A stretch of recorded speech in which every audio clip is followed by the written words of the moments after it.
I was living in abandoned houses. I was dragging my children around. Well, it was pretty hard because I was scared outside because I don't like going to sleep outside because it scares me because I don't know what's out there and I don't want to find out. Well, whenever we woke up in the morning, we would like have to walk a couple blocks because we lived in a field. We used to live in a field in the war. When I was with my uncle and my mom, we were living in a tent at a KOA. You know, I had this little guy that came in one day and his mom was so feared. And the little boy walked up to me and said, me and my mom and my sister's been living in a car and we need help. And the police told us that we can come here to get help.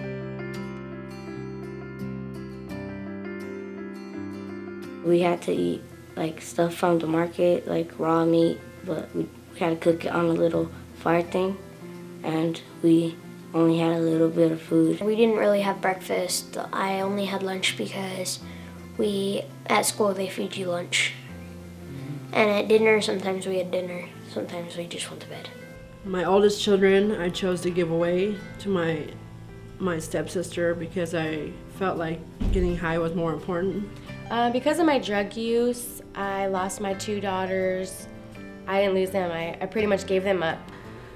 The ones that needed me the most were my kids, and I couldn't even be a good mother to them.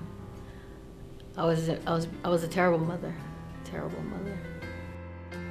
I was having my son, like, I was using the whole entire time I was pregnant with him up until 6 days before.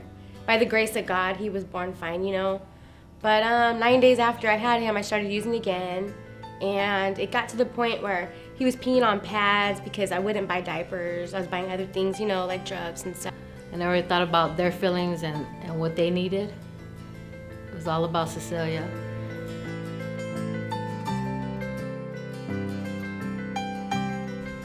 You know, when you're under a disease, you don't care. You know, so whatever you have to do to get high, you do, no matter what. And that's what happened. My life was unmanageable. I was in and out of jails and prisons for 12 years. I was addicted to methamphetamines, homeless, in domestic violence relationships.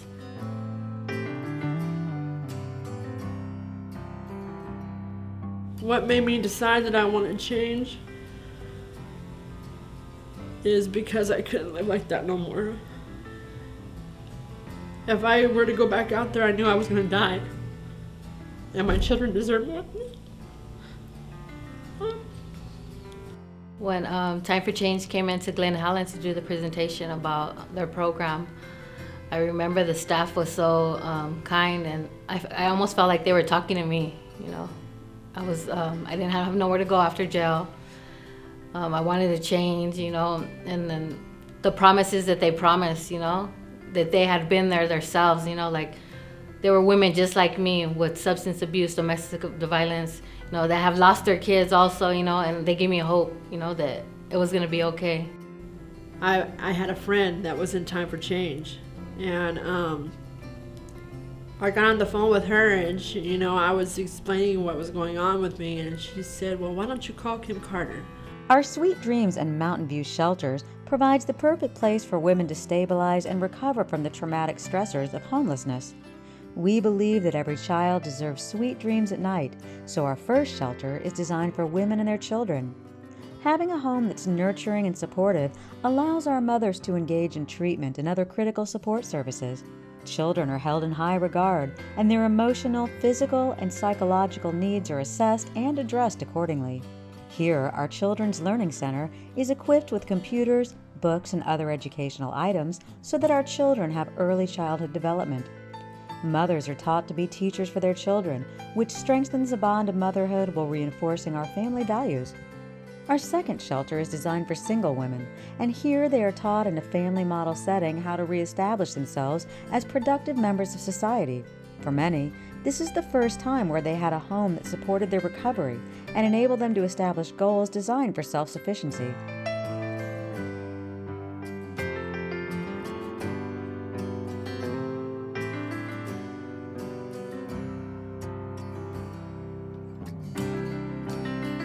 Our national programs consist of Homes of Hope, our permanent supportive housing project.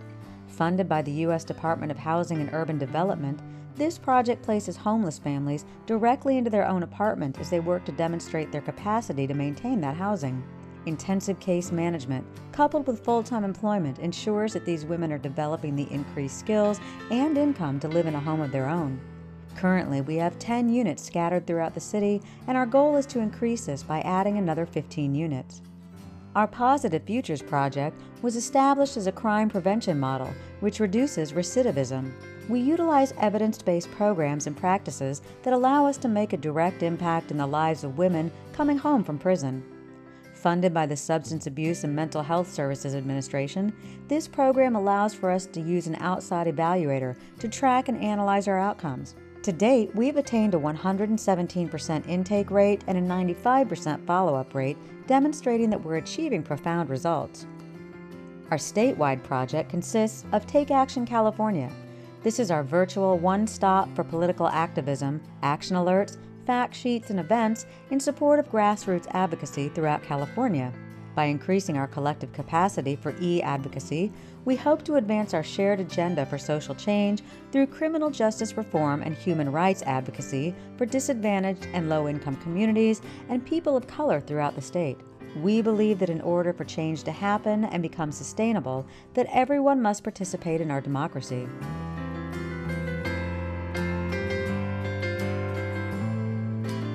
I've become the person that everybody told me I was supposed to be. Today I can honestly say I love myself. And I'm a proud mom of 3. You know, I got my own place now. It's a blessing. Every day is a blessing. You know, I wake up grateful, I go to bed grateful. Because I know that my bad day here is nothing like a good day out there. Homes of Hope is not given to me for free. I have to attend classes. I attend classes, I help out, Time for Change. I have to have a stable job. If I don't have a stable job, I had to do job search, first of all. It's not a home where you could just lay at home and not do nothing and think you're gonna get it for free. It's not that. How hopeless I was when I came here to how I feel now, I just feel it's unbelievable, you know? I never thought that in 1 year I could stay out of jail. Stay out of jail, number one, but to be a good mom and to be clean, it was never in my mind that that was worth it. Today I know I'm worth it. I still, to this day, I just stand in the middle of the living room and I don't understand why I'm there. It's a blessing. Beautiful furniture, always food in the refrigerator, and it's clean, you know, it's safe. That's what this program's all about.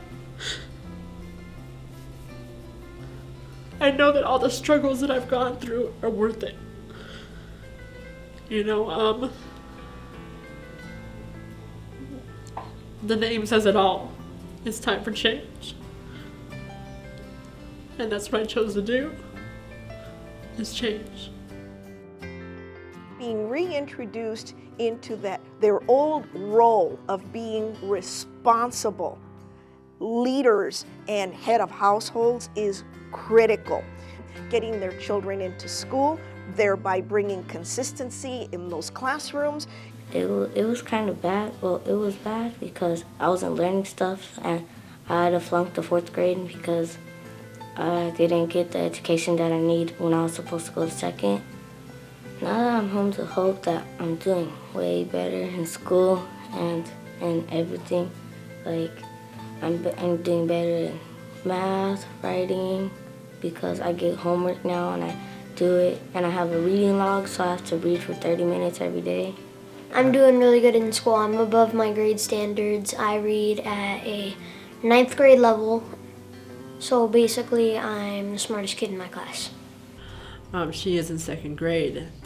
She already has The Principal's Award is her main thing. She already got a Principal's Award. Females are the core, stable element in their children's lives. I'm really proud of my mom right now because like she's not like complaining or trying to, she's actually glad that she's alive. She's not like wishing she was dead. I'm really proud of my mom. She's been doing really better, a lot better. The last time she drank was like a year ago, and she's just been being a lot better mom than she was when she was drinking.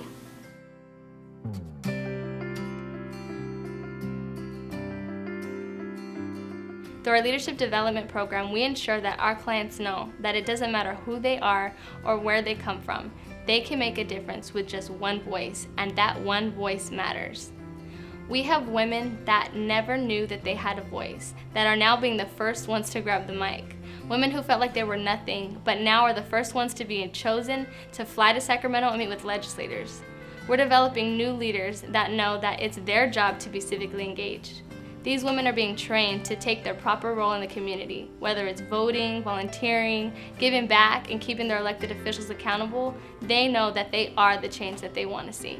Certainly this city has some challenges, but and government can't do it alone. So you have to have resources beyond government, for example, Time for Change. The Phoenix Square sets the standard for low-income housing in California. It is fully occupied, providing a place where families can call home. Awarded the Crime Prevention through Environmental Design and the Crime-Free Multi-Housing Certification, the Phoenix Square proves to be a vital asset to the inland region. Our goal is to develop more sustainable housing. The first of 3 phases, the Phoenix Square is our model of affordable housing come to life. This development embodies one of our core values. Everyone is deserving of a home that is nurturing and supportive. I've been living here for almost 2 years, and I love it here because Phoenix Square had brought me here to be safe. Today, I am an alumni of Time for Change, and I am so proud of myself and happy to be that person I am today. This is the very first apartment that I've ever had in my life, and that makes me very happy to where I am today. Time for Change does not live on an island, and we know that in order for us to continue to have the success that we're having, we need to ensure that our community partners are equipped and prepared to be able to get evidence-based trainings for their staff. Time for Change is a unique program that's actually working here in San Bernardino County. I think we need to expand this program beyond the boundaries of the city of San Bernardino, the county of San Bernardino. We should be taking that vision and that kind of engagement and opportunity to a far broader audience.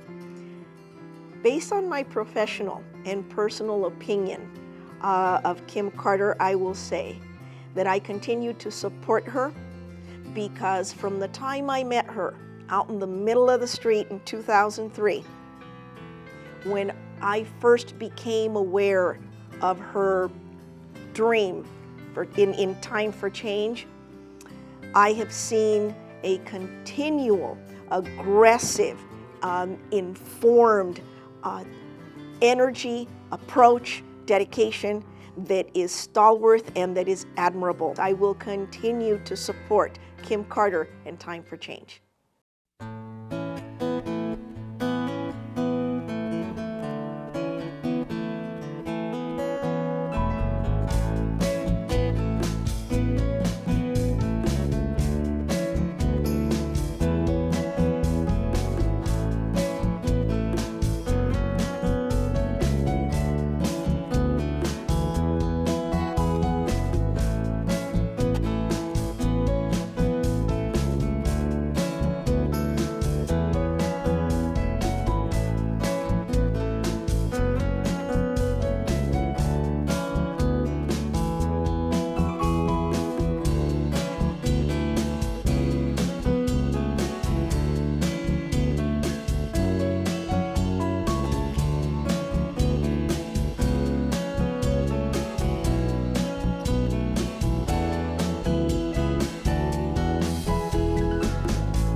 as you see, your investment has a direct impact on preventing child abuse, decreasing homelessness amongst children, especially those who still have their parents with them, and ensuring that we're creating tax-paying citizens in the community who can give back, volunteer, and be able to help create a community that we all can live and thrive in.